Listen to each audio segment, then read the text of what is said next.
Even though Lee Child liked Tom Cruise amid casting backlash, the author explains why Alan Ritchson was born to play Reacher. Reacher author Lee Child reflects on the controversial casting of Tom Cruise for the previous movie adaptations, explaining why Alan Ritchson is better suited to play the former military man. Ritchson is back as Jack Reacher for the third installment of the Prime Video adaptation, with Reacher Season 4 already confirmed. It's proven to be a more resilient hit on television, quickly establishing itself as Prime Video's most successful series, as opposed to the Tom Cruise films, which faded away after just 2 entries, those being the 2012 self-named movie and its 2016 sequel, Never Go Back. In comments to The Independent, Child reflecting on the casting of Cruise and how the Top Gun actor led to online disagreement. The Reacher author said that he liked working with Cruise, albeit he agreed with readers that Cruise wasn't right for the part. The author also praised the first film, but acknowledged that Cruise lacked the towering physical presence that defines the character, while complimenting Ritchson as being born for the role. Check out what Child said below. I thought the first movie in particular was excellent. It was a really crisp, hard-edged thriller.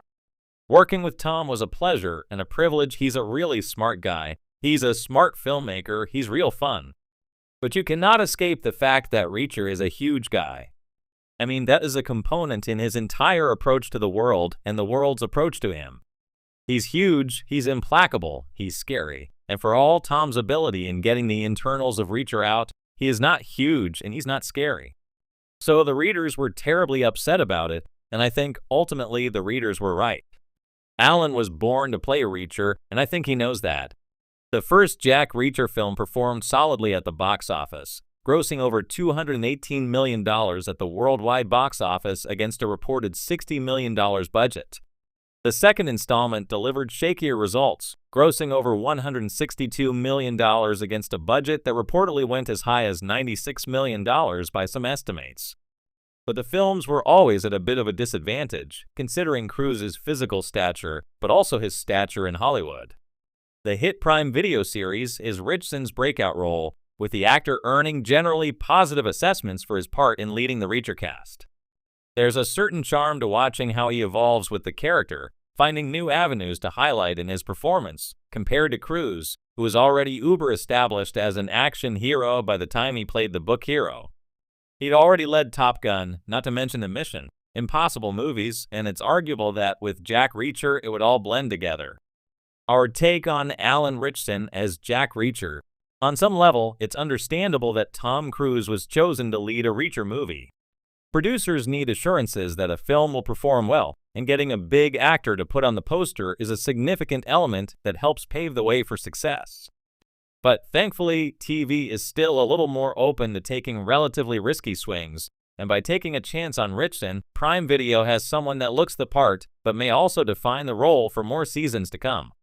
When Lee Child's towering, enigmatic ex-military drifter Jack Reacher first exploded onto the literary scene in Killing Floor in 1997, readers quickly fell in love with a character who was as cerebral as he was physically intimidating.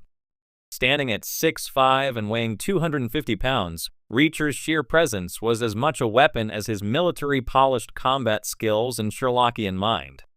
So when Hollywood greenlit the Jack Reacher films in the early 2010s and cast Tom Cruise, who stands at 5'7" in the role, fans' reactions ranged from baffled to openly hostile. Yet, surprisingly, Lee Child himself defended Cruise at the time, saying he liked the actor and admired the energy and intelligence he brought to the character, even if physically he was far from Reacher's hulking prototype. Looking back now, especially in the wake of the critically lauded Reacher series on Amazon Prime, starring Alan Ritchson, Child's early comments feel like a balancing act, supporting a global superstar while knowing in his heart that Reacher deserved someone who looked the part. And in Alan Ritchson, Child seems to have finally found the embodiment of the character he first imagined on the page nearly 3 decades ago. Tom Cruise, a star's interpretation, but a fan-base divide. When Jack Reacher 2012 and its sequel Never Go Back 2016 hit theaters, there was no question that Cruise delivered in the charisma and intensity department. His Reacher was sharp-eyed, decisive, and unrelenting, all core aspects of the character's ethos.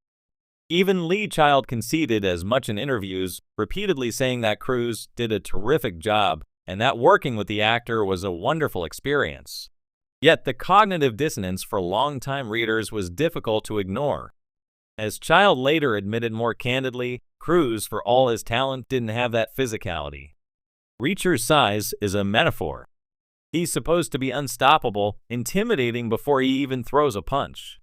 Indeed, in the novels, Reacher's bulk often negates the need for violence. Many confrontations end before they start, with adversaries thinking twice after assessing the human skyscraper standing before them. Cruise's version, by contrast, had to earn that fear through action rather than presence. Child's respect for Cruise, however, never wavered. He's a nice guy, very committed, very precise, Child explained in a later interview. But at the end of the day, readers kept telling me, "That's not Reacher." I had to listen. Alan Ritchson, the physical and philosophical Reacher. When Amazon rebooted the franchise with the Reacher series, there was a clear mandate: honor the books more faithfully. That didn't just mean adapting plots more closely, it meant finding a lead who physically embodied Reacher's mythic proportions while capturing his analytical mind and stoic demeanor. Enter Alan Ritchson. Known previously for roles in Blue Mountain State, Titans, and a stint as Aquaman on Smallville, Ritchson brought both the physique and the emotional subtlety the role demanded. At 6'3" and an imposing 235 pounds, Ritchson finally offered the visual weight fans had clamored for. But beyond brawn, his portrayal resonated because of how he captured Reacher's stillness, the quiet calculation, the dry wit, and the hint of vulnerability buried beneath layers of hardened independence. Lee Child, heavily involved in casting for the series, didn't hesitate to declare, "Alan Ritchson was born to play Reacher." He elaborated, "It's not just that he's big. It's that he moves like Reacher, he thinks like Reacher. You can see the wheels turning, the way Reacher is always 2 steps ahead. Alan just got it instinctively. A performance that honors both action and intellect." One of the surprising elements of Ritchson's performance is how he deftly balances the cerebral with the physical. In the books, Reacher is famously minimalist. He travels with no luggage, buys new clothes as needed, and lives off instinct and observation. Ritchson's subtle line deliveries and long, contemplative silences mirror that nomadic pragmatism perfectly. His Reacher speaks less and watches more, just like the man on the page. "I wanted to make sure we didn't just have a guy who could win a fight," Ritchson himself told Collider. "I wanted to show how dangerous Reacher is because he's always observing. He doesn't waste words or emotion. Every decision is precise. That's where his danger lies." This precision echoed what Lee Child always emphasized about his creation: Reacher isn't a brute. He's a thinker who happens to be huge, listening to fans and getting it right. By the time Reacher premiered on Amazon in 2022, the fan base had high hopes but cautious expectations. Those doubts evaporated quickly.